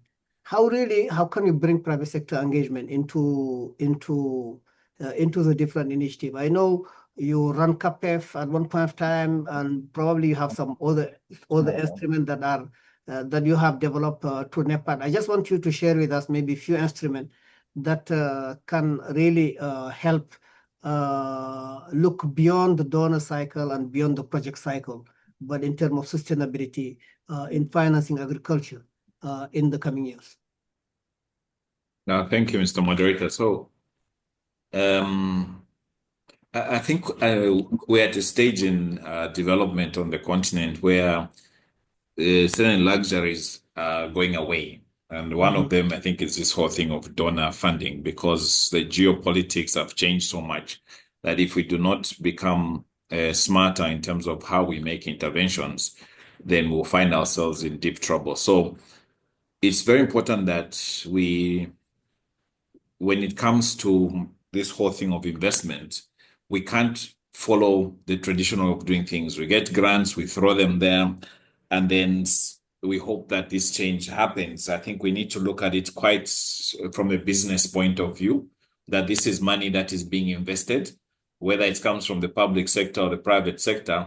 I think it's important that we look at it in terms of both returns and and risk, because if we don't do that and the donor space is changing so rapidly, then we won't have anything to invest. So under CADA, we have tried various instruments some with various degrees of success. But I think it's nice because had we not tried them, we wouldn't have had a springboard to take these things forward. So one of them is a country agribusiness partnership framework, which we've tried in a number of countries. This framework really is a platform where the public sector and private sector come together, look at the various value chain within the National Culture Investment Plan, and look at the various transaction dependencies that they can work on together to unlock both investments. And then from then onwards, we then monitor it in terms of how that happens. The other things that we're looking at is also what we're calling the country compacts now, very similar to what AFDB and others have done, but particularly within the value chains, because again, if we do not bring partners together to collaborate, because everyone's bringing their own competences within this, then we will not be able to unlock this value chain. So the compacts will bring the public sector, private sector, DFIs, and other partners to there, and then we look at the value chain, do the various diagnostics, look at who's responsible for what, and then we can take that forward. We're looking more closely also at around the cooperatives again, simply because it allows us to explore alternative financing at that particular level. So that is also another tool that we're looking at. And then this whole thing of diaspora financing is also becoming, I think, as an alternative as well. So a lot of it is around alternative financing, because we know that either, as I think our colleague from IFAD said, whether you create a specialized agricultural bank, they still follow the controls and guidance through the central bank. So, and agriculture is a specialized sort of sector which needs a various different kind of financing. So unless you change the whole architecture, it becomes quite challenging. So we have to look at alternative financing, and then through that process, we can then see how to develop it. I think that we've had examples from Rabobank, which started as a cooperative bank, and that's what it is. It's a much bigger bank now. So we'll look at those kinds of tools, and the toolbox will not be static. We'll be creating more and more tools and throwing them there. And the different countries will be using the tool that they need for a particular situation. No, thank you, Shala. Let me maybe do, for the sake of time, we still have 20 minutes left. Let me open up maybe the floor to the public and get 2, 3, 4 questions from the audience. If Maggie is here, can you help me out maybe to identify 4 people, and then we give them the status to come online and raise their questions or make their comments? I think we have Eric Kisi, who has his hand up. Laban Ayo, could we bring them to the floor, producer? Yeah.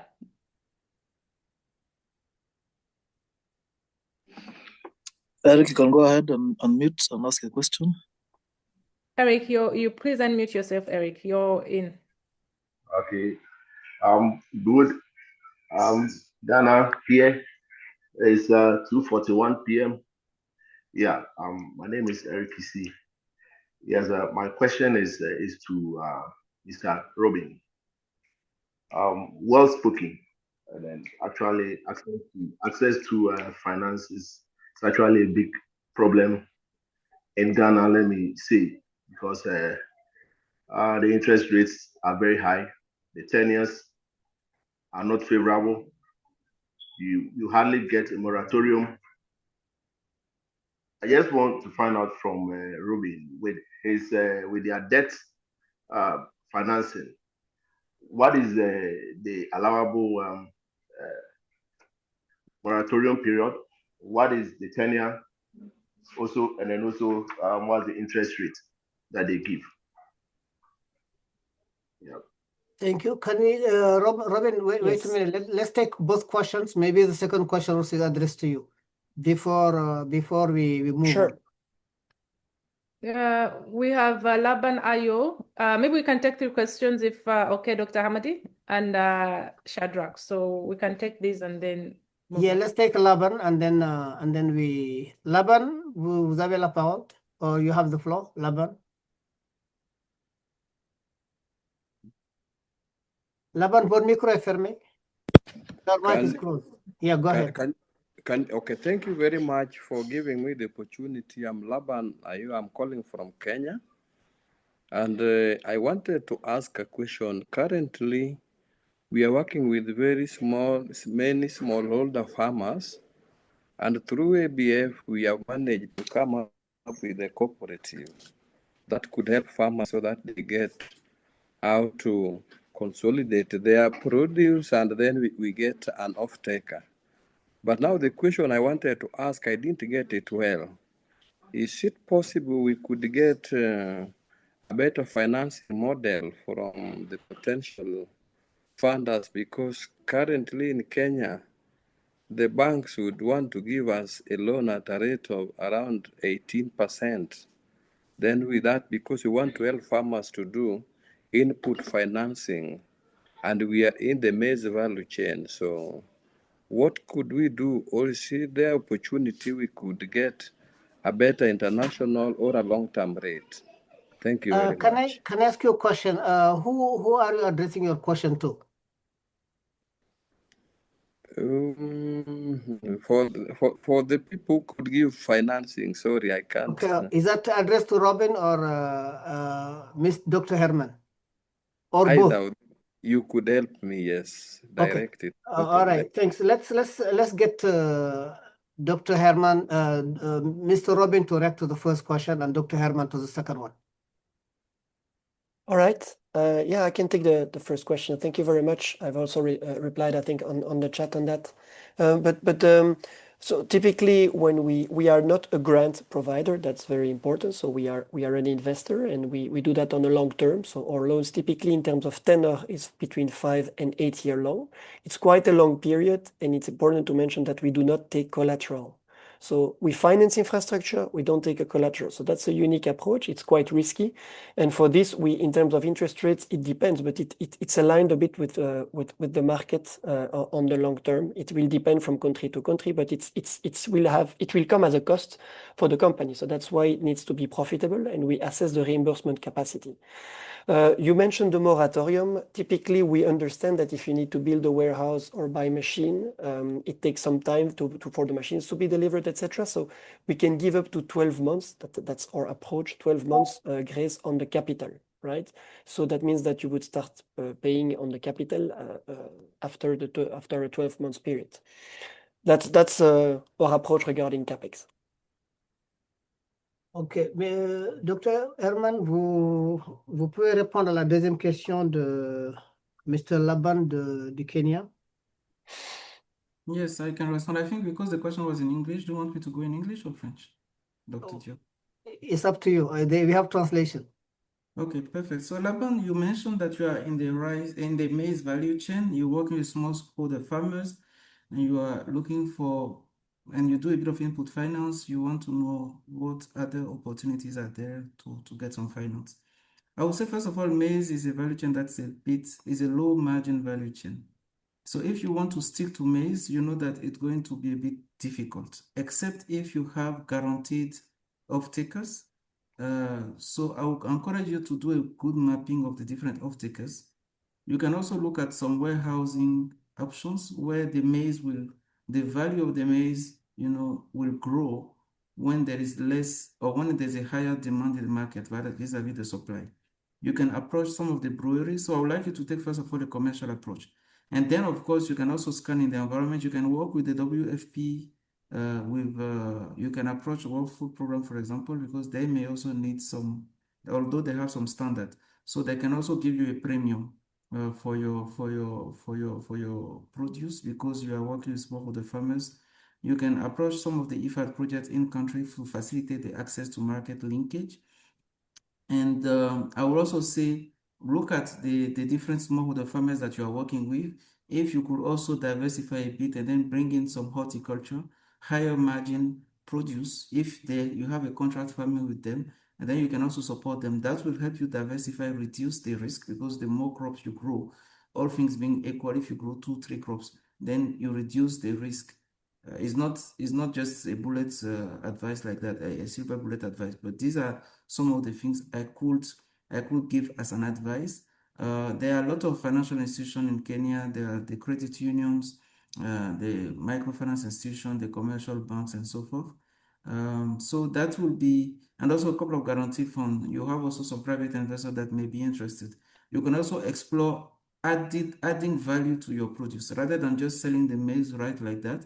Is there any value addition, especially working with some cooperatives that they can make so that the margin and the net value of the final produce that is taken to let's say the flour, can you process it into flour so that you can increase the value rather than just selling it like that? So those are small things. If you have good technical advisory or business development support that could help you explore and improve the sustainability and the profitability of your venture. So that's what I would say at this level. Thank you. No, thank you. Maggie, do we have some more hands raised from the floor? Maybe we can. Have many, but I would like to take a French speaker if possible. Yeah. We have Shadrach Ogu, but could you please put your hand up? We'll take two more and then we'll move to the last segment of the. Okay, we can take Fred Kwasi as well, producer. And Guy Malin Ngwenang. Sorry if I pronounced your name wrong. I think we can take him too. We take those two and then the others will invite them to go to the chat, please. Absolutely. Thank you. Donc, Monsieur Fred Kwasi, vous avez la parole. Allô? Oui, bonjour. D'accord, bonjour, merci beaucoup. En fait, moi, c'est pas vraiment une question, mais c'est la dernière intervention, en fait, avec des suggestions, notamment pour améliorer la rentabilité qui me paraît vraiment évident. Nous, on travaille sur la chaîne de valeur maïs. Et vous êtes où? Vous êtes en Côte d'Ivoire? Au Cameroun. Au Cameroun, d'accord. Merci de préciser. Oui, éco-trading au Cameroun. Et donc, avec une seule chaîne de valeur, des fois, il y a une fluctuation des prix de la saison. Et justement, avec les banques, ce n'est pas toujours facile de... jusqu'à maintenant, c'est ce que nous avons essayé de faire avec une seule cette chaîne de valeur. Et pour moi, vraiment, ce conseil est important. Et l'autre élément, c'est comment ajouter de la valeur au produit. Nous sommes dans le négoce, on a mis en partenariat, en fait, la connexion des producteurs et les grands marchés. Nous, on cherche le marché. Mais un autre élément, c'est justement comment ajouter de la valeur. Vendre toujours brut ne nous permet pas d'avoir la marge nécessaire pour pouvoir assurer une certaine durabilité, avoir accès au financement. Donc, c'était ce point que je voulais, en fait, cette remarque. Non, c'est un point important. On prend très bonne note de ça. Donc, juste vendre le produit brut, c'est pas suffisant. Il faut acheter de la valeur. Donc, pour l'intérêt du temps, je vais demander à Fred Kwasi. Oui, Fred, vas-y. Vous avez la parole. D'accord. Alors, moi, j'ai une préoccupation. Je voulais vraiment, au sortir de ce webinaire, d'abord, je suis Fred Kwasi, je suis consultant financier. J'ai bossé pour Technosef Côte d'Ivoire sur le département Access to Finance. Donc, aujourd'hui, en fait, je voulais qu'au sortir de ce webinaire, on puisse avoir une liste d'organismes de financement agricole avec, si possible, le numéro ou l'email d'un point focal. Là, après le webinaire, on peut poursuivre en fait les échanges par rapport à chaque besoin de chaque personne ou chaque institution. Parce que ça serait vraiment dommage avec ces personnes de ressources qu'on a aujourd'hui, qu'on puisse ressortir de ce webinaire et puis il n'y a plus de point focal. On ne peut plus faire de nest tape. Est-ce que je peux peut-être vous poser la question suivante? Bon, dans l'intérêt du temps, c'est juste oui ou non. Est-ce qu'on ne devrait pas créer peut-être une plateforme d'échange où on peut tous être dans la même plateforme? Super, c'est encore plus intéressant. Votre idée est encore mieux. OK, donc c'est bon. Shadrach Ogu, if you can promise me that you're going to keep it short, I will give you the floor. Okay. Thank you very much, my experts. I'm Shadrach Ugu in Nigeria, precisely in Enugu State. My question goes to Dr. Dauda and Robin. Yes, you know, cashew value chain, there's a lot of waste in Africa, especially here in Enugu State. where most of our land embraces cashew production. My question is that there is a project made in Enugu State called APIS Project, sponsored by the World Bank. And my company, Summers Agro Limited, was called upon by the project, the appeal, to put on a project to carry my cluster cashew cooperatives along. So at the end of the day, the project built cashew processing center nearest to where the factory is located, being Summers Agro Limited. And today, I don't know the way about because they provided some facilities, automated machines there. And I don't know whether GIZ have a way to help us. I even asked this particular question when we went for technical training to Abuja last year. Shadrach, if you have a question, can you just raise your question for the interest of time? We have 7 minutes left and I want to close it on time. So my question is that how can we, the off-taking company being Summers and the cluster cooperative under the production that supplies raw material, how can be projected financially so that we can be able to have automated machine and go ahead to do our export? We are prepared and we're ready for export. But the issue is automated machine to meet any required order. So this is actually my question on the way to see that we stop some waste of byproduct in cashew value chain. Thank you, sir. So this is what I promised to you. This is not the first and the last webinar. We'll park your question until the next one, and I promise you will answer to it. Because for the sake of time, I need to close. We have 6 minutes left. Let me maybe see whether Lynn is here or Dauda, and maybe ask them to. They have listened to the panelists, whether they have maybe 1 or 2 messages that they want to share with us in terms of next steps. Dr. Semben, if you are with us, you want to come in, just maybe give us 1 minute, whether there is something that you see as next step for us. Well, thank you very much, Amadi. I think I've been listening with a lot of interest to the very insightful discussion that we have had today with our experts and also the audience. I mean, if there are any takeaways that I would get from this discussion is actually there is a lot of indeed challenges that can make it difficult for African SMEs to agri-food SMEs to be able to access to financing. But if we listen the solution and the insight that were made today by the expert, I think there is a number of sort of a solution that can be implemented.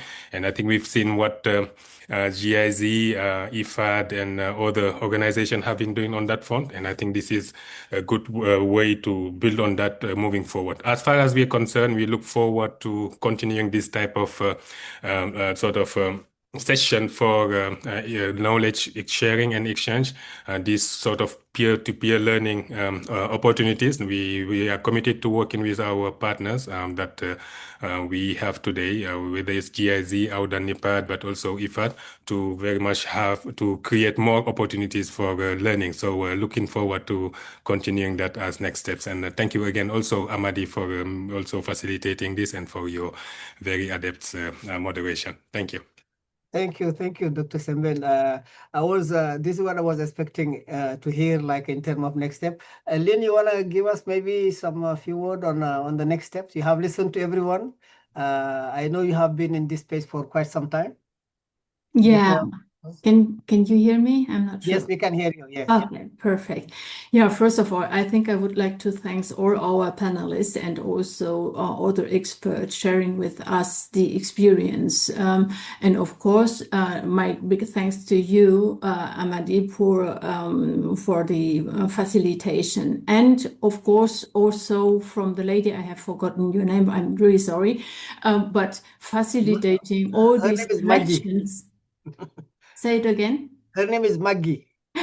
Exactly, Maggie. Thank you very much. So I was really impressed because I think such an panel on expert talk, managing the technical part, and also have all these kind of questions at the same time, and try to satisfy and to answer all the questions and interests of the participants. So congratulations to all of you, and thanks all the audience for being here with us.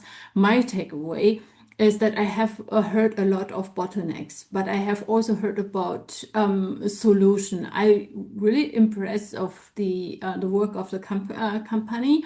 Thank you very much for this information. One takeaway from my side is also think more about the cooperatives. I think, yes, in our matching grant fund, we have SMEs, but we also have cooperative.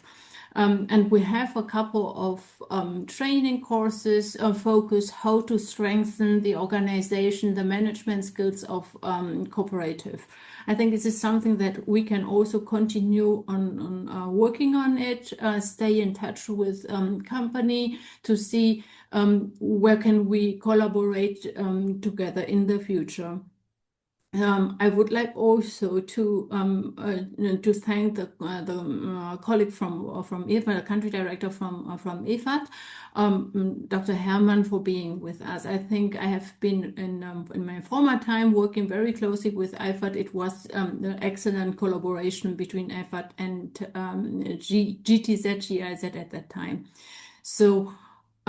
Thanks also to Chola for sharing with us at this very, let's say, political and the Kampala declaration. It is very important because we're not talking sometimes the value chain is really a cross-cutting, not cross-cutting, cross-countries value chain is not staying in one country. So therefore, the Kampala declaration is very important to share it with all different African countries. I have learned much about and confirmation from your side that the market is determined for the value chain development. And the production sometimes play a less important role. It's very hard to push the market if the market is not, let's say, the driving element for the value chain development. So from my end, I'm very looking forward to the next step. Amadi, you have said this is not the last expert talk on access to finance. I'm looking forward to the next edition.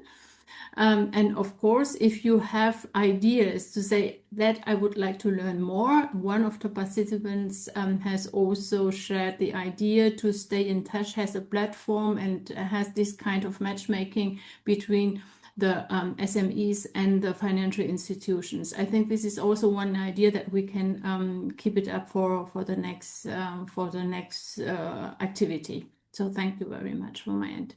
No, let me take a few minutes to say thank you to all our panelists and participants for an excellent discussion. We have heard from Lynn and from Dauda that this is not the end.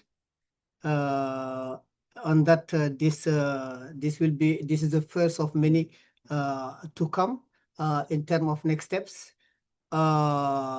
But allow me now to offer maybe a short, what I call synthesis of synthesis structure around the 3 rounds with 2 key messages per round. First of all, we saw that matching grants are important. Access to finance, however, access to finance remain constrained by structural barriers, and those include weak record, limited collateral, and high transaction costs. So these foundational issues must be addressed for any financing intervention to succeed. Second, we have heard that investment readiness is the single biggest missing link. Strengthening businesses, planning, governance, as Eric indicated in the first round, and financial discipline is essential for MSMEs to become bankable. Then in the second round, we heard that matching grant and blended finance work, and they have proven their value. But the next stage is to use them very strategically to crowd in private capital rather than substitute for it. Fourth, we saw that patient, flexible, impact-oriented capital is essential for agricultural transformation and must be expanded. Then fifth, we saw that the CADEP Kampala financing target must anchor national investment pipelines. It gives strategic direction. It helps to have political leverage, and it also help have a framework for value chain investment. Lastly, we heard that sustainability require a strong ecosystem. So it means we need to have capable co-ops, cooperatives. We need to have functional market, as was mentioned many times. We need to maybe leverage digital systems. We need to have alignment between governments so that the financing will only scale when these elements move together. So thank you once again to all our panelists, partners, and participants to this valuable time and insight. Today's conversation contributes directly to the African effort to strengthen agri-financing system in aligning with the CADEP Kampala Declaration. Let me thank all those who have worked behind to make this webinar a success. I'm talking about basically the team at Africatalyst, who have been working tirelessly over the month and a half to design the program and make sure that everything works well. Thank you also to the team from GIZ. The communication team just has been phenomenal, and I wanted to highlight it so that Lynn and Dauda will hear about it. Then let me thank also the people who have been behind also doing all the interpretation. So this has been a successful webinar, and we're looking for the next one. So with that, let's close the meeting here, and I thank you all. Thank you. Have a nice afternoon. Thank you. Thank you. Thank you. Bye-bye. Bye-bye, everyone. Thank you. Take care. Bye-bye. Thank you very much. Thank you. Goodbye.